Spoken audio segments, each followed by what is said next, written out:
اپنی قبر پہ. تو سجدے سے مراد انسان کی صرف اس کی ہیوملٹی نہیں ہے بلکہ اس کی فنا بھی ہے. اور تمہارے ارد گرد ہر چیز فنا کی طرف اشارہ کر رہی ہے. تو تمہیں کیوں احساس نہیں آ رہا کہ تمہارے پاس ایک لمیٹڈ ٹائم ہے کہ تم یہ قرآن سیکھ لو. Time is running out and everything around you is going out of season. بسم اللہ والصلاۃ والسلام علی رسول اللہ وعلی آلہ وصحبہ اجمعین. اچھا استاد، اگر ہم نیکسٹ آیت پر آئیں، جیسے اللہ تعالیٰ نے فرمایا الشمس والقمر بحسبان والنجم والشجر یسجدان، یہاں پر ایسا محسوس ہوتا ہے کہ وہ جو ایک روانی سی کلام کی وہ ایک ٹوٹ گئی ہے اور ایک نیا ٹاپک شروع ہو گیا ہے، نیا مضمون شروع ہو گیا ہے. تو اس کی کیا وجہ ہے اور اس کو ہم کیسے سمجھیں اور شروع کی آیات سے اس کو ریلیٹ کریں؟ تو ایک چیز جو قاعدہ ہے جو یہاں پر بھی اپلائی ہوگا لیکن جنرلی آپ کے قرآن کے پڑھنے میں بھی آپ کو بہت فائدہ دے گا، وہ ہے ایک آیت قرآن کی، کتاب احکمت آیاتہ ثم فصلت. اللہ تعالیٰ نے احکام عربی میں کہتے ہیں سینے کو. تو اللہ تعالیٰ کہتے ہیں کہ ایسی کتاب جس کی آیات کو آپس میں پرویا گیا ہے، سیا گیا ہے، جوڑا گیا ہے. اور پھر اللہ تعالیٰ خود کہتے ہیں وَيُعَلِّمُكُم مَّا لَمْ تَكُونُوا تَعْلَمُونَ، وہ تمہیں ایسی چیز سکھاتا ہے جو تم خود نہیں جان سکتے تھے. اب انسان کی لاجک ایک طرح سے کام کرتی ہے، ایک کے بعد دو آتا ہے، دو کے بعد تین آتا ہے، تین کے بعد چار آتا ہے. ٹھیک ہے، ہمارے ذہن میں ایسوسیشنز ہوتی ہیں، آپوزٹس ہوتے ہیں، دن اور رات، اندھیرا اجالا، اچھائی برائی. ہمارے ذہن میں چیزیں یا تو تناسب ہوتا ہے یا تضاد ہوتا ہے، کانٹراسٹ ہوتا ہے، اور اس طرح سے ہم چیزوں کو سیکوینس کرتے ہیں. اسی طرح کتابوں میں جو ایک چیپٹر ہے اس کا ایک ٹائٹل ہوتا ہے، اور پھر اس میں جو سبجیکٹ میٹر آتا ہے اس کا تعلق اس ٹائٹل سے ہوتا ہے، اور ایک جوڑ ہوتا ہے ان تمام سبجیکٹس میں، وہ ایک ہی طرف کی بات کر رہے ہوتے ہیں. آپ کو کسی فزکس کے چیپٹر میں بایولوجی نہیں ملے گی، وہ ان ریلیٹڈ ہے، آپ نے ایک ڈٹرمن کر لیا کہ یہ سبجیکٹ یہ ہے. قرآن نے ہمیں وہ چیزیں سکھائی ہیں، وہ خود قرآن کا کلیم ہے، اس کا اپنا دعویٰ ہے کہ قرآن وہ چیزیں سکھاتا ہے جو ہم خود نہیں جان سکتے تھے. اس کا ایک حصہ یہ ہے کہ قرآن ایسی چیزوں کو جوڑتا ہے جو ہمارا ذہن نہیں جوڑ سکتا تھا. ہمارے ذہن میں جو جس طرح سے چیزیں جڑتی ہیں نا، وہ ایک ہماری اپنی لاجک ہے جو ہماری دنیا کی ایکسپیرینس سے بنی ہے، رائٹ. لیکن قرآن نے ہمیں ایک اس لاجک سے ہٹ کر ایسی لاجک دی ہے جو کبھی کبھی تو ہماری لاجک سے ٹیلی کرتی ہے، جیسے ہم سوچتے ہیں ویسے ہی قرآن وہ بات کر رہا ہے. لیکن اور کئی اور مقامات پر جان بوجھ کر اللہ ایسی چیزیں ایسوسیٹ کرتا ہے ایک دوسرے سے جو ہمارے ذہن میں آتا ہے کہ یہ تو کنیکٹڈ نہیں ہے، یہ تو بالکل الگ بات ہو رہی ہے. اور یہاں یہ تدبر کے موقعوں میں سے ایک بہت بڑا موقع ہے. اللہ تعالیٰ کہہ رہے ہیں دیکھو مجھے پتہ ہے تمہارے ذہن میں یہ چیزیں نہیں جڑتی، میں بتا رہا ہوں جڑی ہوئی ہیں، اب سوچو کیسے جڑی ہوئی ہیں. رائٹ، جوڑ ہے، میں نے جوڑا ہے تو جوڑ ہے. جوڑا کس نے؟ اللہ تعالیٰ نے، جس نے میری انگلیوں کے جوائنٹس جوڑے ہیں، جس نے میری ہڈیاں جوڑی ہیں، جس نے میرے سیل ایک دوسرے سے جوڑے ہیں، جس نے میرا نروس سسٹم میں سارے نیورونز ایک دوسرے سے جوڑے ہیں، اس نے یہ آیات جوڑی ہیں. تو جوڑ تو ہے. اب جوڑ پہلی نظر میں مجھے نظر نہیں آیا تو میں کہوں بے جوڑا کلام، رائٹ. لیکن جس طرح ہم مختلف سسٹمز ایک ساتھ چل رہے ہیں نا، میرا نروس سسٹم اور میرا ڈائجسٹو سسٹم اور میرا ویسکولیٹری سسٹم سارے ایک ساتھ چل رہے ہیں، اسی طرح قرآن میں بھی باتیں ساتھ جڑی ہوئی ہیں. اور ان کا جوڑ سمجھنے میں ہی قرآن کی بہت بڑی حکمت جو عام لاجک میں، عام فلاسفی میں آتی ہی نہیں، وہ آتی ہے سامنے. اسی لیے احکمت آیاتہ ایک قاعدہ ہے قرآن کے سمجھنے کا. یہاں پر حسبان کے لفظ سے ہمیں بہت فائدہ ملے گا. حسبان کے دو معنی نکل سکتے ہیں. حسبان یا تو حساب کا مبالغہ ہے، حساب اردو میں بھی ہم سمجھتے ہیں، جو بہت ہی زیادہ دقت والا اور بہت ہی یعنی اعلیٰ درجے کا حساب ہو، اس کو آپ حسبان کہہ سکتے ہیں. Extremely precise, extremely accurate. تو ایک طرح سے اس طرح سمجھ لیں کہ چاند اور سورج ایک بہت ہی خاص اور بہت ہی پریسائز حساب سے چل رہے ہیں. الشمس والقمر بحسبان. ٹھیک ہے، اب یہ ایک اس کا ایک جوڑ کیسے بنائیں گے ہم پچھلی آیات سے. چاند اور سورج اصل میں ہماری زندگی کی گھڑی اور اس کا کیلنڈر ہے. بالکل. سورج ہماری گھڑی ہے اور چاند ہمارا کیلنڈر ہے. رائٹ. اور اسلام میں بھی ہمارے دن کا اسکیجول اس کا تعلق چاند سے ہے, اور ہمارے سال کا تعلق اور جو سیزنل عبادات ہیں ان کا تعلق چاند سے ہے. سورج سے تعلق, یہ 5 نمازیں سورج سے متعلق ہیں, اور پھر جو سیزنل عبادات ہیں حج ہو گیا, روزہ ہو گیا, ان کا تعلق چاند سے ہے. رائٹ. یعنی کہ ٹائم مینجمنٹ, پوری کی پوری ٹائم مینجمنٹ جو ہے نا ہماری, وہ صرف چاند اور سورج کے ذریعے سے ہم نے اسٹیبلش کی ہوئی ہے. رائٹ. کیلنڈرز بھی ہوتے ہیں, یا تو سولر کیلنڈر ہوگا یا لونر کیلنڈر ہوگا. ٹائم مینجمنٹ بھی ہوگی تو sunrise and sunset, eastern standard, western standard, تمام ٹائم سسٹم جو ہم نے ڈیولپ کیے ہیں وہ صرف اسی بنیاد پر ڈیولپ کیے ہیں. رائٹ. پہلی بات جو یہ سامنے آتی ہے وہ یہ ہے کہ یہ ایک حساب سے تو چلتے ہی رہے ہیں اور چلتے ہی رہیں گے. یہ قرآن اب ہی آنا تھا ایگزیکٹ ٹائم پر. انسان کو یہ درس اب ہی سیکھنا تھا. یعنی اس چاند اور سورج سے اشارہ ہے وقت کے تسلسل کا, اور اسی وقت یہاں پر کیوں, اس جگہ پر کیوں, اس موقع پر کیوں, قرآن ابھی کیوں نازل ہوا. اشارتاً شاید اس کی طرف بھی یہ جواب ہے کہ یہ ابھی ہی نازل ہونا تھا, یہ پرفیکٹ ٹائم ہے اس کا. چاند اور سورج کبھی اپنے اسکیجول سے ہٹ کر نہیں چلتے, اور یہ قرآن بھی اپنے اسکیجول پر ہی بالکل صحیح موقع پر, جس طرح موسیٰ سے کہا ہے نا, وَجِئْتَ عَلَىٰ قَدَرٍ یا موسیٰ, اب بالکل صحیح وقت پر آئے ہیں موسیٰ. قرآن بھی اپنے ہی وقت پر آیا ہے, اسی وقت اس کو آنا تھا. اِنَّا أَنزَلْنَاهُ فِي لَيْلَةِ الْقَدْرِ وَمَا أَدْرَاكَ مَا لَيْلَةُ الْقَدْرِ. رائٹ. خیر, دوسرا میرے نزدیک حسبان کا لفظ عربی زبان میں تباہی کے لیے بھی استعمال ہوتا ہے. عَسَىٰ رَبِّي أَن يُؤْتِيَنِي خَيْرًا مِّن جَنَّتِكَ أو يرسل عليها حسبانا من السماء فتصبح سعيدا زلقا. آسمان سے تباہی بھیج دے. اور آپ کا وہ جو دو باغبان تھے آپس میں بات کر رہے تھے, ایک نے کہا میں بھی امکان ہے کہ اللہ مجھے تمہارے باغ سے بہتر باغ دے دے, یا آسمان سے اس کے اوپر حسبان بھیج دے. حسبان کا لفظ تباہی کے لیے اس وقت استعمال ہوتا ہے جب تباہی ایک خاص معین وقت پر آئے, حساب سے آئے. تو حسبان من السماء فتصبح سعیدا زلقا, قرآن میں اس کی بھی دلیل ملتی ہے. شاید اشارہ اس طرف ہے اس آیت میں کہ چاند اور سورج تباہی کے نزدیک پہنچ گئے ہیں. بحسبان بقرب الحسبان, یہاں پر حسب معلوم ہوگا, اور بعض ظرفیہ بھی استعمال ہو سکتا ہے. یعنی چاند اور سورج نہ صرف یہ کہ وہ ایک خاص حساب سے چلتے ہیں, لیکن چاند اور سورج اب تباہی کے بہت نزدیک پہنچ چکے ہیں. کیا مطلب؟ آخری کلام نازل ہو چکا, آخری نبی آ چکا. دنیا کی تاریخ میں اور دنیا کے فیوچر میں صرف 2 بڑے حادثے رہ گئے ہیں. ایک ہے آخری نبی کا آنا, اور ایک ہے آخری دن کا آنا. 2 میجر ایونٹس رہ گئے ہیں, ان میں سے ایک ہو چکا. الرحمن علم القرآن خلق الانسان علمہ البیان, وہ چیپٹر ختم ہو چکا. اب کیا میجر ایونٹ رہ گیا؟ قیامت کا الشمس والقمر بحسبان. اور وہ جب ہوگا تو کیا ہوگا؟ اذا الشمس كورت, اذا الكواكب انتثرت, اذا النجوم بعثرت, اذا القبور بعثرت. نجوم کے بارے میں کہا ہے کہ وہ گرنے شروع ہو جائیں گے, ستاروں کے بارے میں, یا بکھر جائیں گے. یہاں پر کیا الفاظ آئیں گے؟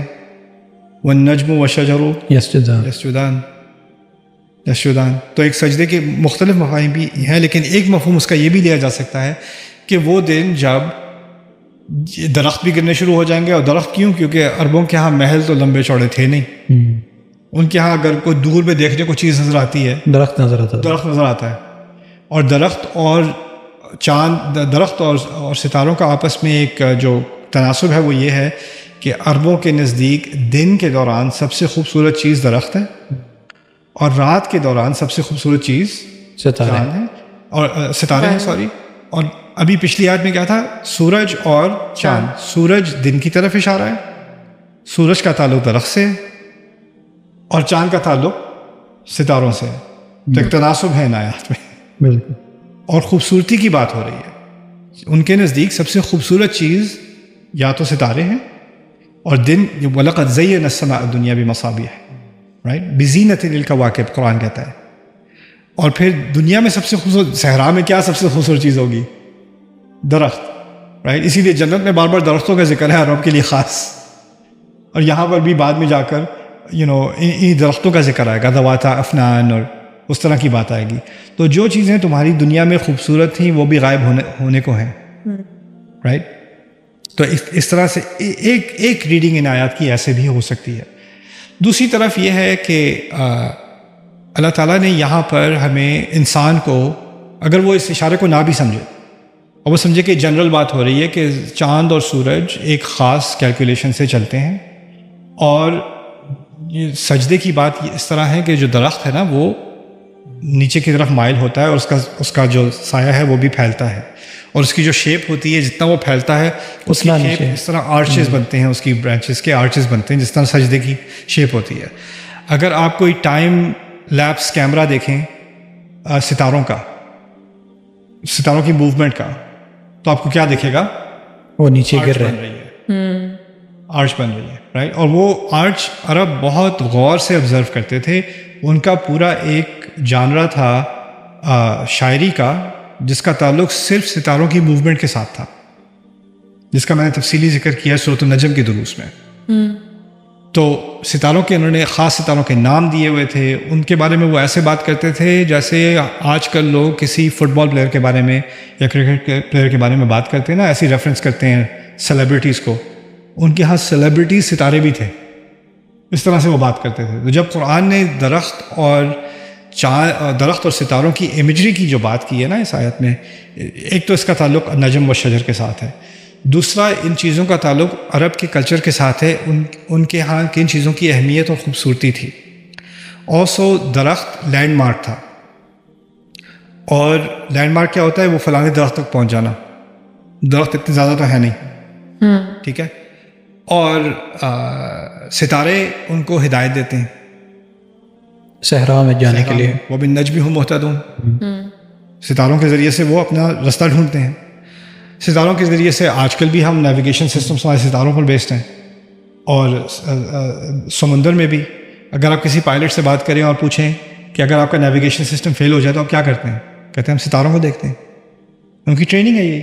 تو آج تک انسان کی جو ہمارا سینس آف ڈائریکشن ہے وہ یا تو ستاروں سے آتا ہے یا لینڈ مارک سے آتا ہے. تو ان کا لینڈ مارک کیا تھا؟ درخت. اور ان کا ستاروں کا گائیڈ کیا تھا؟ وہ یعنی آسمان کا گائیڈ کیا تھا؟ ستارے. کانٹیکسٹ کیا ہے کہ قرآن ہدایت ہے، قرآن ہدایت ہے، اور تمہاری ہدایت دینے والی چیزیں بھی ہدایت فالو کرتی ہیں، سجدے میں جاتی ہیں، ہیوملٹی دکھاتی ہیں. تو ایک ادبی تسلسل ہے یہاں پر ان دو چیزوں کے درمیان. آخری بات یہ ہے کہ یہ چیزیں دیکھنے کی ہیں، درخت دیکھنے کی چیز ہے اور ستارہ دیکھنے کی چیز ہے، لیکن قرآن دیکھنے کی چیز نہیں ہے، قرآن سننے کی چیز ہے.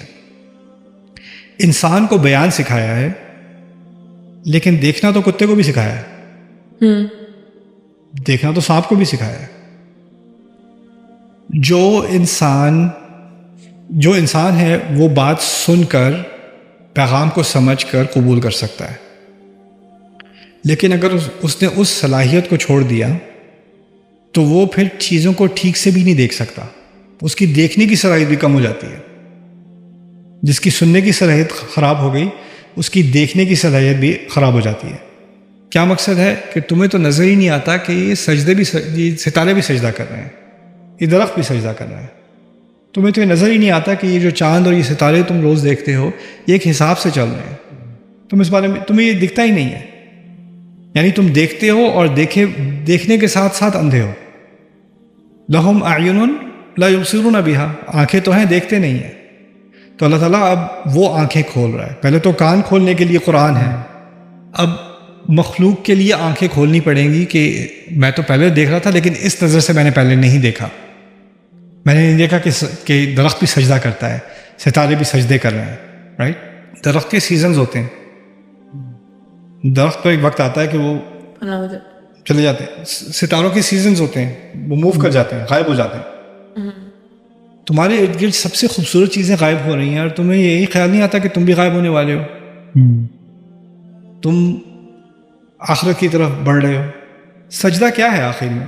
سجدہ گرنا ہے, سجدہ نیچے کی طرف جانا ہے, اور سجدے میں ہم زمین سے قریب تر ہوتے ہیں. انسان کی حقیقت کیا ہے؟ آخر میں اس نے زمین کے اندر ہی ہونا ہے نا. سجدے میں ہم اپنی قبر کو سلام کر رہے ہوتے ہیں, اس طرح لگتا ہے, رائٹ.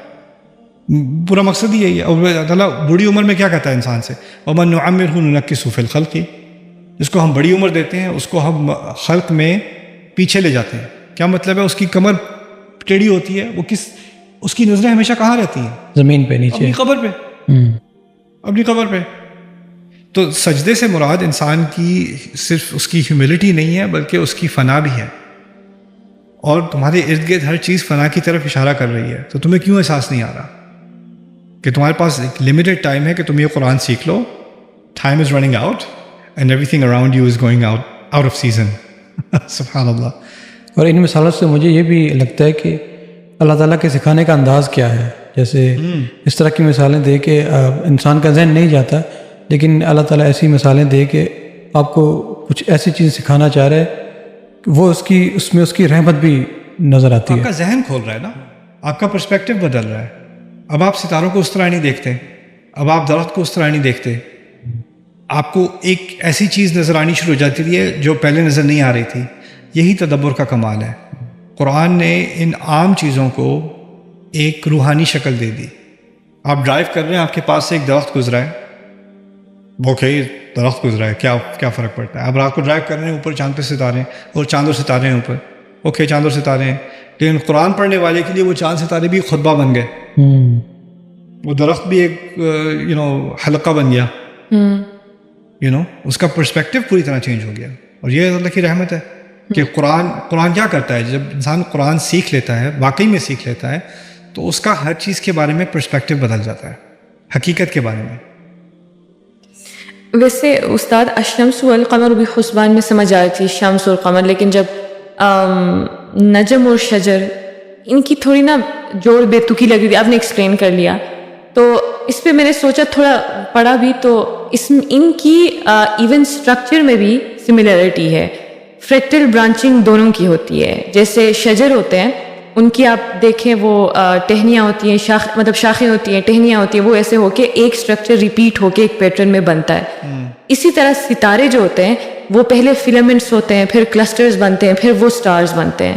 تو ان کی جو یعنی اسی طرح ہیومن کی جو کریشن ہے, لنگز میں, نیورونز میں یہی پیٹرن ریپیٹ ہوتی ہے. تو یہ ساری کریشن مطلب ان کی اسٹرکچرل سملیرٹیز بھی ہیں, تو شاید اس وجہ سے ان کی جوڑ اب بے تکی نہیں لگتی ہے, یعنی نجم اور شجر کا. لوگوں نے کہا ہے نجم کے بارے میں کہ یہ گھاس کی طرف ریفرنس بھی کرتا ہے. بس زیادہ قائل تو نہیں ہوں, لیکن تفسیر میں موجود ہے کہ وہ گھاس اور درخت کی بات ہو رہی ہے, رائٹ, نیچے زمینی پودے نجم. لیکن نجم عام زیادہ سائد عربی میں ستاروں ہی کی طرف منسوب ہوتا ہے. النجم والشجر یسجدان. سیکنڈلی استاد, یہ جو کائنات کے بارے میں بات ہو رہی ہے اور اس کے تھرو سکھایا جا رہا ہے, تو مجھے آپ نے تو ویسے اس کو اس کے ساتھ ریلیٹ کر دیا, علم اور اس کے ساتھ.